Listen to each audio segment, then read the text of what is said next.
Okay, the topic is the Bible and Halloween, and we have a 3 point uh, topic or 3 point outline for today's message. We're going to look at the origin of Halloween. We're going to look at the symbols of Halloween, and then we're going to look at what the Bible says about Halloween. Now, as we begin this study, I wanted to uh, start out by talking about some views about how do people view Halloween. Well, there are some people that say there's no problem in celebrating it. It's just innocent fun. And I hear a lot of people, especially a lot of Christians, say that. You know, uh, it's there's nothing wrong with it. It's just people having innocent fun, people dressing up, in different characters, and just going out, trick or treating, and having fun. And so I hear a lot of people say that. Uh, some say that, well, and again, this is probably the world that would make this statement right here. The first statement, probably I've heard a lot of Christians make. Well, probably this second statement is one that the world would make. It's all right to celebrate Halloween. Christians have demonized it. Christians have made it something hideous. They have made it something to be afraid of. They have made it something to be terrified of. And you know what? There's nothing, absolutely nothing wrong with people dressing up and going out trick or treating. So it's just the Christians that have made this thing look bad. And as you think about it, uh, you know, well, let me go on, and then I'll make a comment here. Uh, and so there's another group uh, that says that there's nothing wrong with the church providing alternatives to Halloween. That's where we get into the trunk or treat, the harvest festivals. We have different type of celebrations that we can provide alternatives to Halloween. And then there are some who say that Christians should take this as an opportunity to redeem the holiday. It's uh, satanically inspired, that it talks about devils and demons and goblins and ghosts and witches. Well, Christians ought to take the opportunity to redeem this holiday and share the gospel, get the word of God out. And then, I looked at a lot of information in preparation for this lesson today. Some people, and one preacher that I was listening to, he said that Christians should not have any connection with acknowledging, celebrating, or providing alternatives to Halloween. He said that Christians should have absolutely nothing to do with Halloween. So, I mean, you can see the gamut of viewpoints that people have when it comes to this issue of Halloween. Now, some facts about Halloween. Next to Christmas, Halloween is the next commercial holiday. It's the second leading commercial holiday next to Christmas. No, when you talk about the candy and you talk about the costumes and you talk about the movies, all those things, there's a high uh, percentage of people who view those scary movies around Halloween. Some of the scary movies come out around Halloween. So next to Christmas, Halloween is the second leading commercial holiday. Uh, it went from $5 billion profit in 2007 to 5 billion in 2007 to 12 billion today. So today, people are spending about $12 billion on Halloween. Last week, weekend before last, my wife and I went to Olive Garden up in Monroeville, and man, I saw people just getting out of their car, people going to their car, and I made a comment to my wife because we were sitting where we could look out the window, and I said to her, I said, man, they must be giving away something free. All those people, coming in and out of there. I said, I wonder what that, I wonder what they're doing over there. And so we got in our car and we were sitting there, people still coming in and out.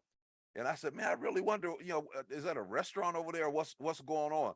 So I didn't ride by it because I was going in the other direction to see what was happening. But a couple days later, I intentionally rode by there to see. I said, man, let me see what is going on here. And I looked, and it was one of those Halloween stores, where they set up for the season. And man, it was just amazing to me the number of people that were going in and out to get their Halloween paraphernalia. So it's a very lucrative time of the year. But on a sad note, crime increases an average of 17% on Halloween. So even though it's second leading commercial holiday, that crime does go up on that particular day. So there's some general facts about Halloween. Now let's get into this thing. All right, we're gonna take a deep dive. So you got to put on your scholarly hats as we go through this lesson today. All right. We're going to look at the origin, the beliefs, and the practices of a night or a day that was known as Samhain. This was a Celtic pronouncer or Celtic pronunciation. It looks like it's spelled Samhain, but it's pronounced Samhain. When we look at the origin of Samhain, Halloween has its origin in the Gaelic festival of Samhain. It was started by Celtic priests and Druids in Great Britain and Germany around 330 BC. It was celebrated on October 31st. So keep that in mind. That's a key fact there. It was celebrated on October 31st, which they acknowledged as their first day of the year, their final day of the year. It signified the end of the summer and the beginning of the winter. It looked at the ending of the light. One of the things that kind of discourages me when we change seasons is that we lose sunlight. And so we see that, towards August and September, the days are shortened. And so when actually celebrated the fact that the lighter times of the year were ending and the darker periods of the year were beginning. So keep that in mind. What was the belief? All right, so Saints, now you got to hang with me on this now. All right, what was the belief? It was believed that the veil between this world and the other world was lifted, and it was a good time for people to connect with their deceased ancestors. At the same time, so if you open it up, for your ancestors, the spirit of your ancestors to come, then yeah, you got it right. You can imagine what else is going to come. Will be evil spirits. And so not only were the ancestors, ancestral spirits, able to come, but also the evil spirits, came to seek to do harm to people who were on the earth. So that is the origin Again, that is the belief. The belief is that it was a time of the year when you could make connection with your dead loved ones, but there was also evil spirits that roamed the earth at that time also.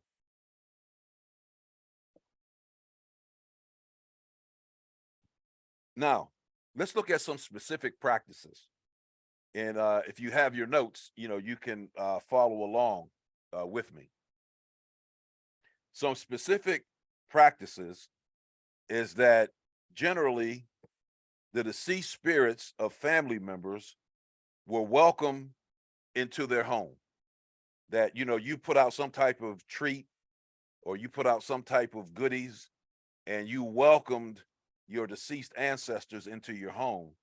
But they not only had to deal with welcoming their deceased ancestors, but they had to ward off the evil spirits.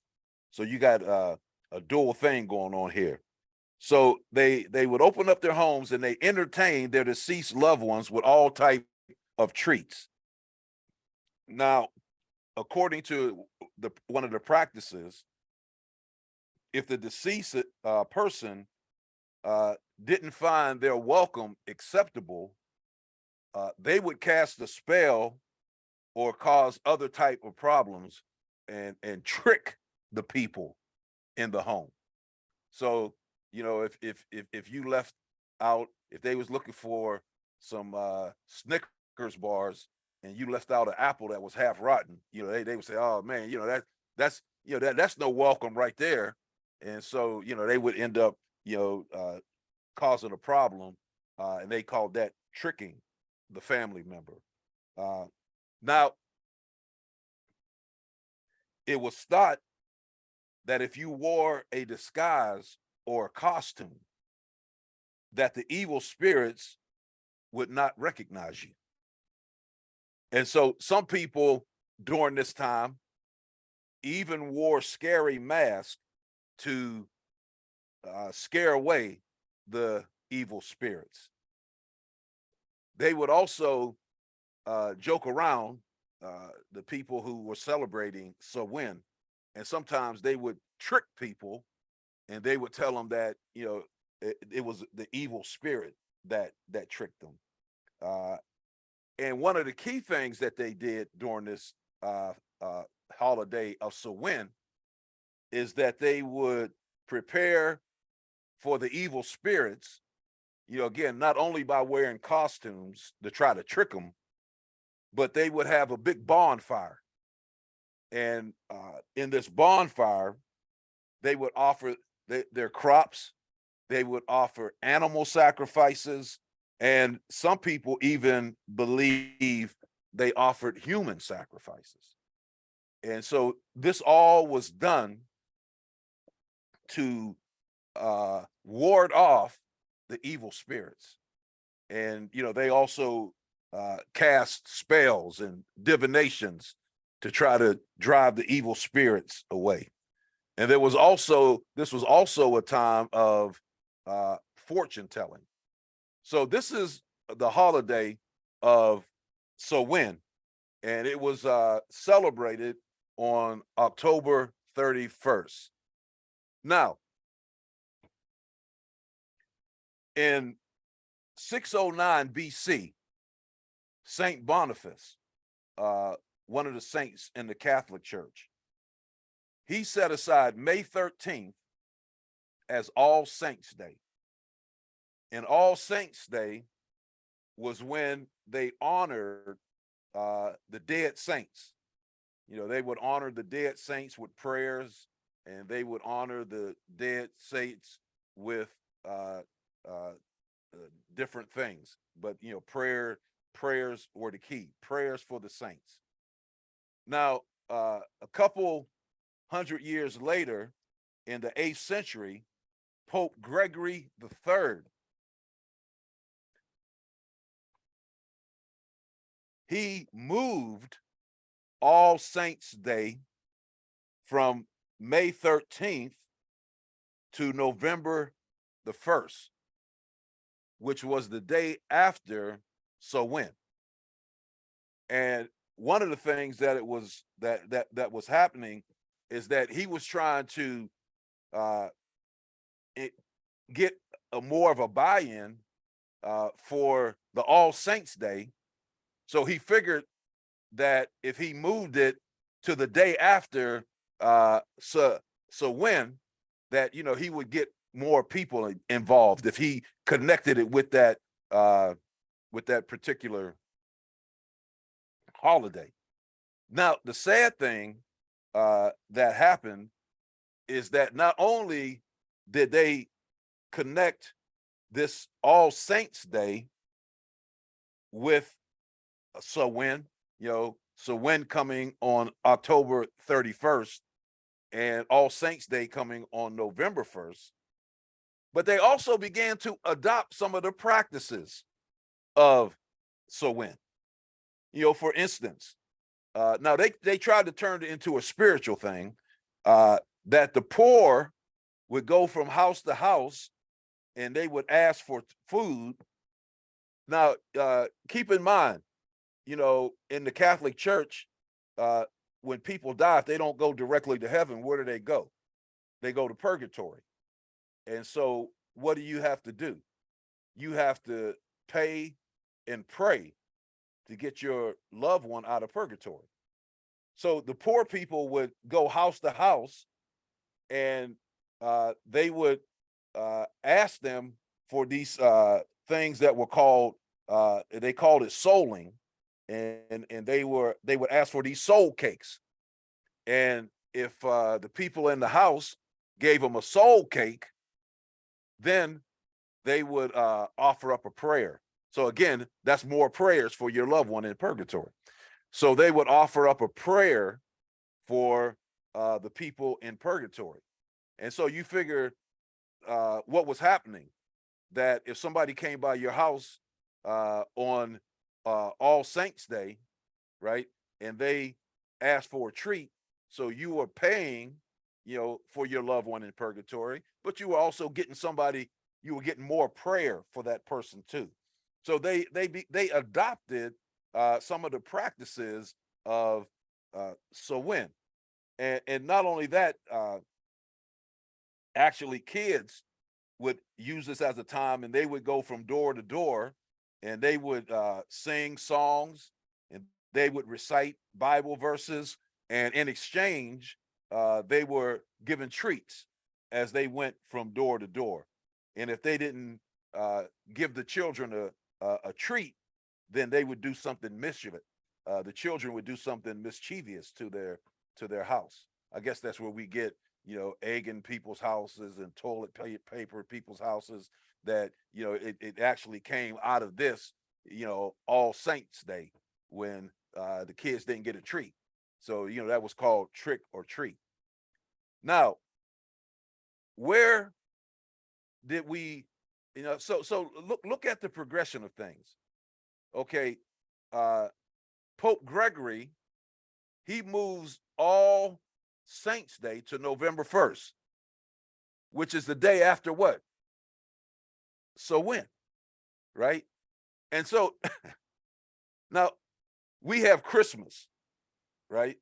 And what is the day before Christmas? What do we call that? Christmas Eve. All right. So you got All Saints Day on November the 1st, and you had Samhain on October 31st. So what would run parallel, or what would coincide with each other? So November 31st in the church became known as what? All Saints Eve. Why? Because the next day was All Saints Day. Now, stay with me now. I told you we was going to go a little deep. All right. So, and then November the 2nd was All Souls Day, and that's where you pray for the souls that are in purgatory. All Saints Day is when you pray for the martyred souls, the people who were killed. So if you look at it, you took one celebration of the dead on October 31st, Samhain or Samhain. You took that and they celebrated the dead. Remember all the stuff that we talked about, dead coming back, that they were able to communicate with the dead. So you took one celebration of the dead and you put behind it another celebration of the dead, right? The All Saints Day was a celebration for the martyrs that died. So now, where do we get? So this gives you some background to see what's going on here. Where do we get the name Halloween? Okay, go back now. What was October 31st in the church? It was All Saints Eve. Okay, it was the day before All Saints Day, but it was on the same day as Samhain. So Halloween got its name because it was called All Hallows Evening, October 31st. So it was the eve before All Saints Day. They shortened it to All Hallows Eve, and then eventually they called it Halloween, and that's where we get the word Halloween from. What does the word hallow mean? The word hallow means saint or a holy person. All right, so All Hallows Evening was the day before All Hallows Day or All Saints Day, and it eventually became known as Halloween. Now, how did Halloween come to America? Well, when the Pilgrims came from England, you remember they separated themselves from the practices of the church. They didn't want to have anything. As a matter of fact, one of the reasons that they came to America is because they didn't want to have anything that to do with what the church was doing. And the church celebrated Halloween. And so they didn't want to celebrate Halloween. So when they came, Halloween was forbidden. They didn't celebrate Halloween in America when they came. But when the people started coming over from Ireland, guess what they brought with them? They brought with them Halloween. And it was in the 1800s is when in America we started celebrating Halloween. And it started out with children going from door to door, singing songs, reading verses in exchange for gifts. As time went on, I guess the devil's gonna slip in here, right? They got away from singing the songs and reading the verses in exchange for gifts. And then they began to incorporate the practices of Samhain, and it became a celebration of death. Let's see here. So, a few things about Samhain. Samhain is a holiday that the witches observe. Again, October 31st. I found this. It says Samhain, also called All Hallows Eve. So we know, the evening before All Saints Day. All right. Is celebrated on October 31st. It is the third and final harvest. The old king is dead, and the crone goddess mourns him greatly during the next 6 weeks. It is a day when many witches honor the dead. Now, remember we talked about this, right? While the veil between the two worlds is the thinnest, those who have died can pass through or come back. The doors to the other world are open, and neither human nor other worlds being need any magical passwords to come and go. So on this day, it's a day when the dead can freely come and go. Our ancestors, the blessed dead, are more accessible, more approachable during the time of the dying of the land. So when is a day to commune with the dead? Now we're talking about the roots. We talking about the roots of Halloween. Samhain is a day to commune with the dead and celebration of the eternal circle of reincarnation. So this is the witches' holiday, one in which witches observe. I just pulled up some of this stuff right here that people wish each other Merry Samhain, and you can see what the symbols of this are. One person said, "Samhain is a time to remember our dead, but not to mourn them, rather to embrace their spirits and let their wisdom help guide us in our time here on earth." All right. It's a time to remember the dead, to embrace them, to let them guide us. Here goes one greeting. Happy Samhain. All right. So let's look at some observations. 5 observations. First of all, Halloween, the roots of Halloween are embedded in connecting with the dead. All right. So, that's the first thing. The second thing, certain elements of Halloween deal with appeasing evil spirits. Remember, the evil spirits would be released, and they wore costumes, or they wear scary masks to try to scare them off. The Catholic Church moved one of its holy days to coincide with the celebration, the pagan celebration of Samhain.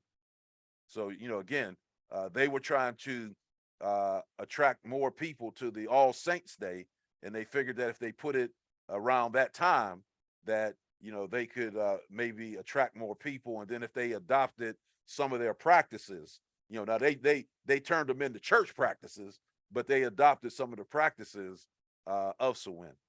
The Catholic Church adopt certain practices of the pagan holiday, and then Samhain is celebrated by witches. Now, I'm gonna go back to something that I said earlier, and that is, I can hear some people saying, "Oh, come on, Pastor, man, you're dealing with all these roots, and and it's just innocent fun. It's just people going out and having fun." And you know what? I mean, I can see it. I'm in my neighborhood on Halloween night, man. There's people all over the place, and kids having a good. I mean, they're having a good time. So yeah, I mean, it is a lot of fun. It is a chance for kids to experience fantasy. Yeah, I mean, I can't argue with that.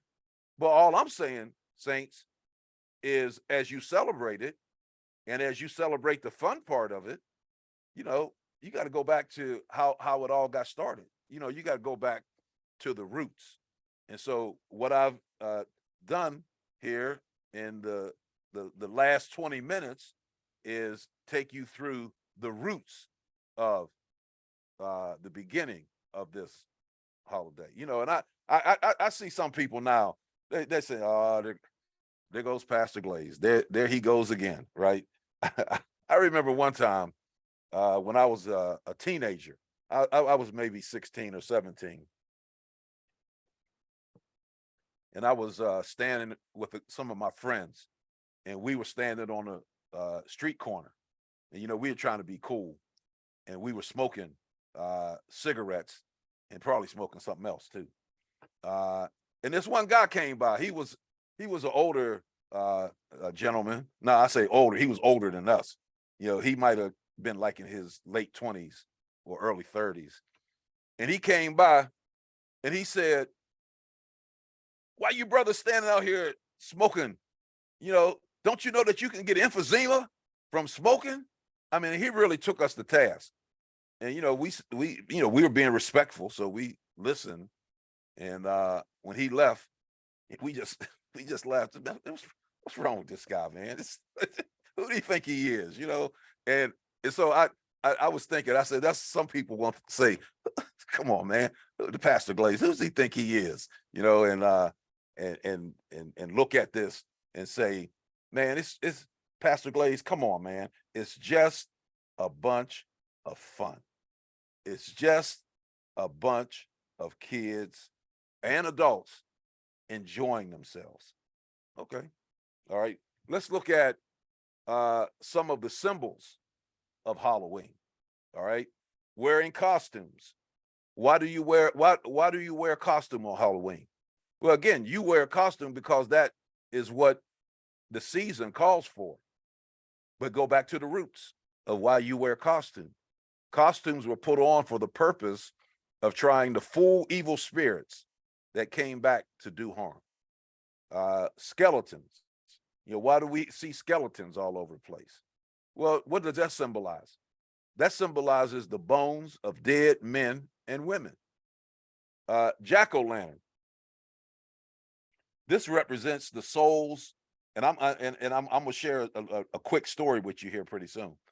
This represents the souls of sinners condemned to walk the earth until the end of time, or soul of an individual wandering the earth looking for a place to rest.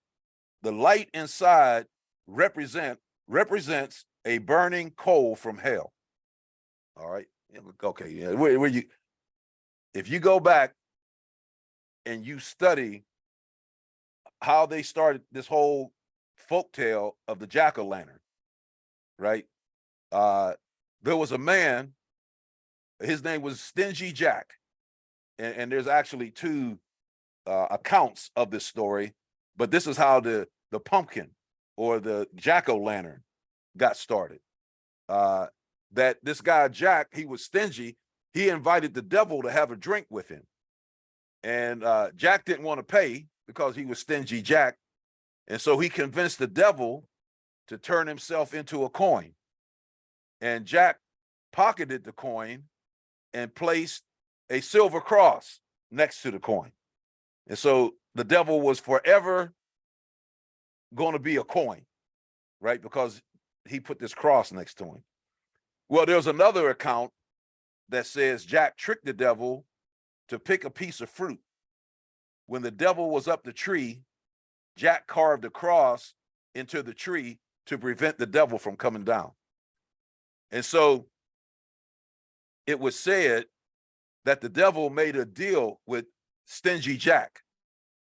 And he told him that if you will just free me, whether it was the coin story or whether it was the fruit story, he said, if you will free me, he said, I will not lay claim on your soul.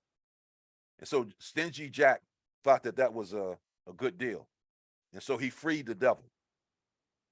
Jack died.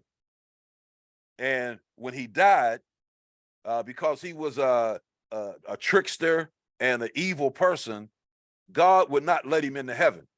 And God said, you got to go to hell.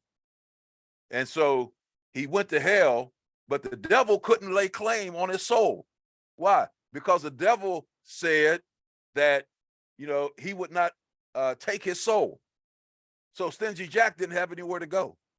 So it was said that the devil sent him out, and he had a turnip that was carved, the eyes and the mouth was carved out, and the devil gave him a coal from hell to put inside of the turnip. Now, when it first started, it wasn't pumpkins. It didn't become pumpkins until it came to America.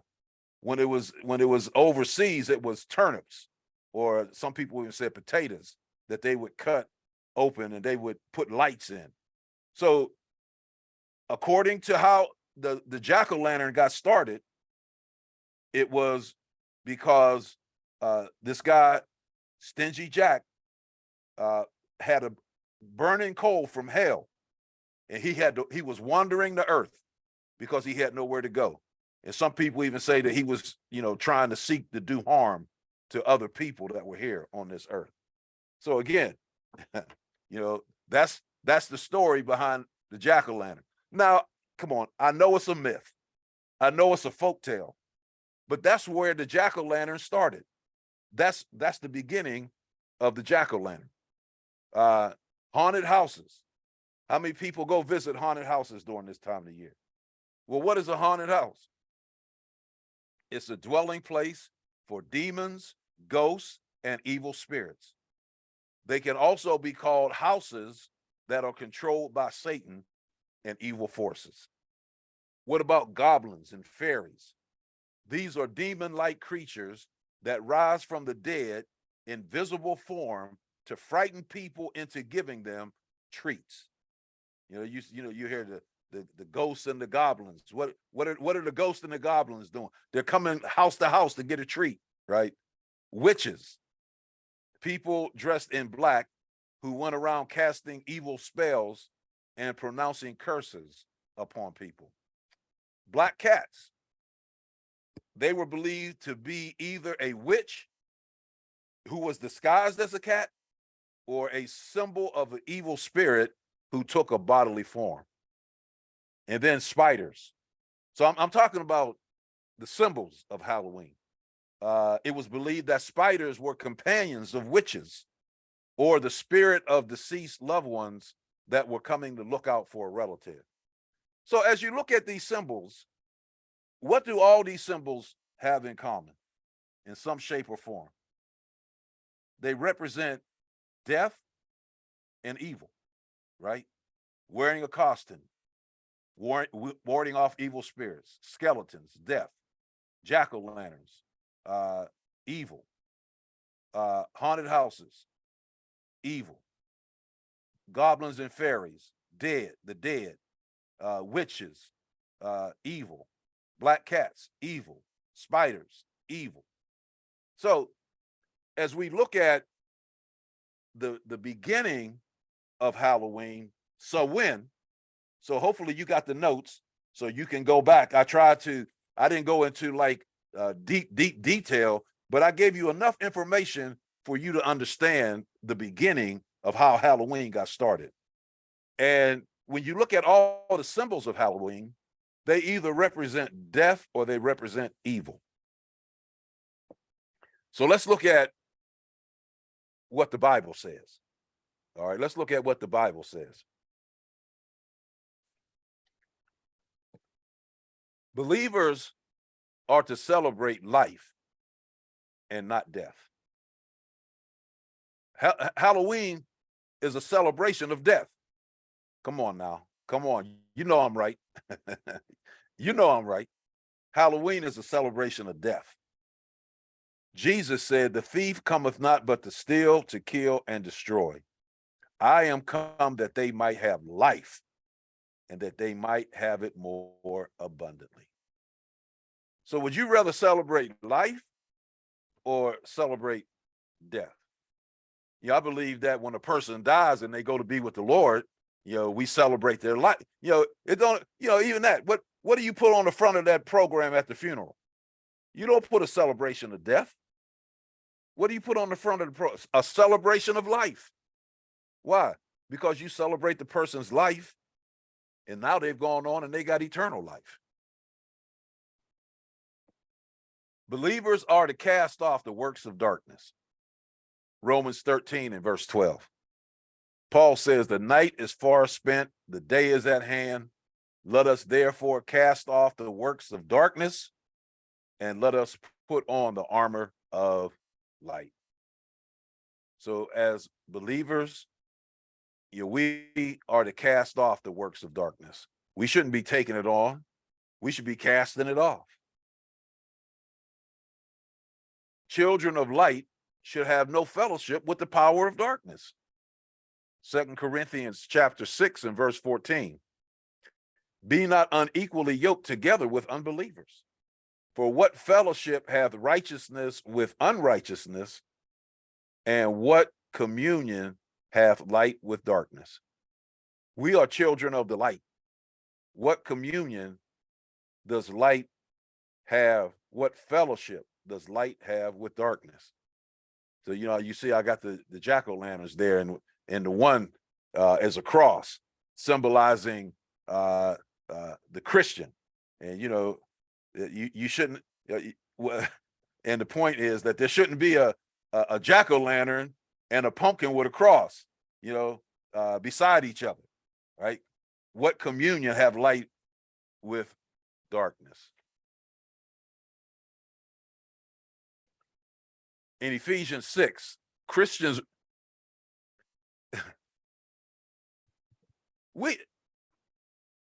we wrestle against the forces of darkness, right? I mean, let me go back to this one picture. This picture right here, somebody got their house all decorated, with death. That's all the forces of darkness, right? And the Bible says that we wrestle against the forces of darkness. Ephesians 6:12. For we wrestle not against flesh and blood, but against principalities, against powers. Somebody help me now. Somebody help me. Against the rulers of darkness of this world, against spiritual wickedness in high places. Instead of embracing all these symbols, that's the enemy. That's the enemy that we're fighting against, the forces of darkness. Believers are to abstain from all appearances of evil. 1 Thessalonians 5:22. A very short verse. Let me read it for you. It's right there. Abstain from all appearance of evil. I know. I don't know how much plainer you can be than that. But Pastor, it's just innocent fun. Okay. It's just people having fun. It's just kids having fun. Okay. All right. Now, your beef is not with me. Your beef is not with me.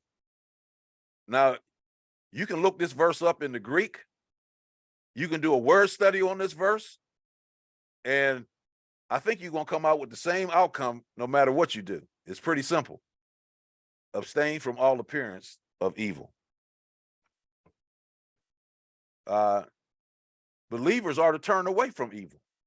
1 Peter 3:10-11. For he that will love life and see good days. Okay, look at he that will love life, and see good days. Let him refrain his tongue from evil and his lips that speak no guile. Let him eschew evil. That word eschew means to turn away from it. Let him eschew evil and do good. Let him seek peace and ensue it. And then finally, connecting with the dead is forbidden by the Lord.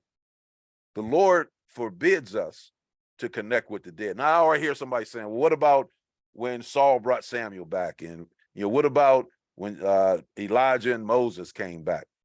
Those are two different things. And I don't have time to talk to you about them this afternoon, but if you want to have an offline conversation, I'll be glad to talk to you about it. Okay, so it's not the same thing.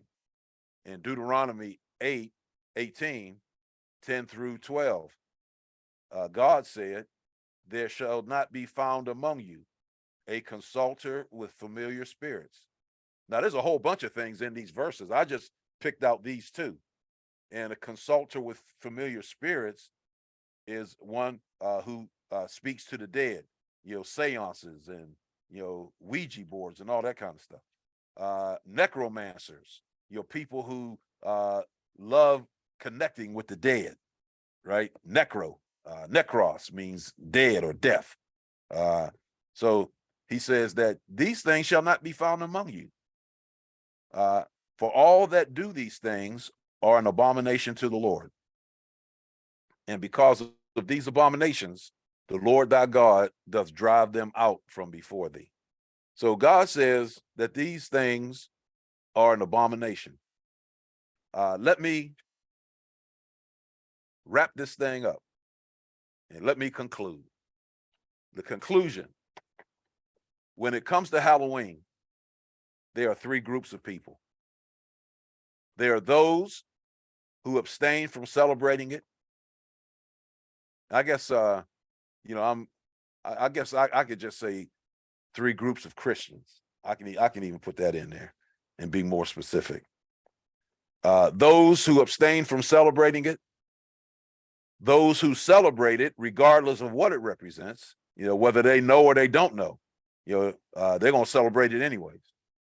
And then those who could go either way. So those are the three groups of people.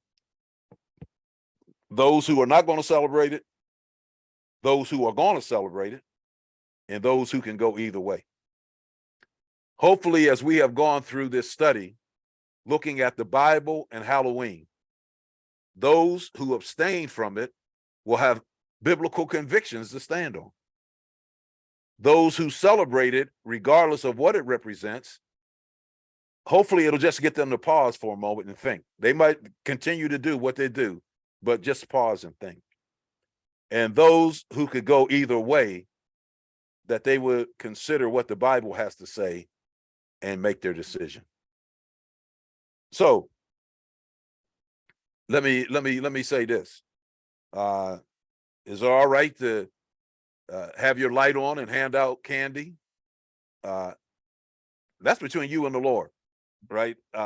As you have been a part of this study today, you may walk away from here and feel that it's still, you don't have an issue with handing out candy. Some people hand out candy and put gospel tracts in there, right? Is it okay to let my kids go trick-or-treating, and even if they don't dress up like a demon or a devil or a goblin, what if they dress up like the Apostle Paul, or if they dress up like King David? Okay, well, I'm saying that's between you and the Lord, right? I just laid out the facts. We laid out the origin of Halloween, we laid out the symbolism of Halloween, and we laid out what the Bible says about Halloween. So now you have been armed with information, and you make a decision whether you want to let your kids go trick-or-treating or not. That's up to you. That's between you and the Lord. It's between you and the Lord if you want to hand out candy. Somebody will say, well, what about having harvest festivals and trunk or treat and all that? And again, my thing is, as you come before the Lord, what is he saying? If do you have a peace about that? I know here at Bethany, we have had trunk or treat in the past. I know we have had harvest festival where, now we didn't let kids come in with any costumes. There was kids that wanted to come in with costume. We didn't let them come in with a costume, but the kids were able to come and they played games. We had sang praise and worship songs. We passed out candy. So that would be, when we looked at the beginning, a part of redeeming it. So, again, I'm saying that, it's between you and the Lord as to how you are going to respond. Is it okay if I decorate my house? Now, I'm just saying this as a Christian. I don't know. I know, man. Y'all don't click me off, right? Don't click me off. Don't get mad at me. But how can you, as a Christian, have symbols of evil all in front of your house? Let me. Shut up, Pastor Glaze. Shut up. Shut your mouth. I'm getting in trouble here, man. Naomi, let me click off before I get in trouble. Let me click off before I get in trouble. I do have one question. Yes. God hallowed me blessed. Well, if you look in the dictionary, it actually means a saint. It means a saint or a holy person. Okay. So when they in the context of the church, when they celebrated All Hallowed Day, they were celebrating All Saints Day. Okay. So it was All Saints. Okay. But it, Hallowed, I guess it all depends the context. Probably in another context it can mean blessed. But in reference to our discussion today, it meant a holy person or a saint. questions, comments? Rotten Tomatoes. I don't think we have any. Oh, Bonnie, I just realized about 3 minutes ago that, well,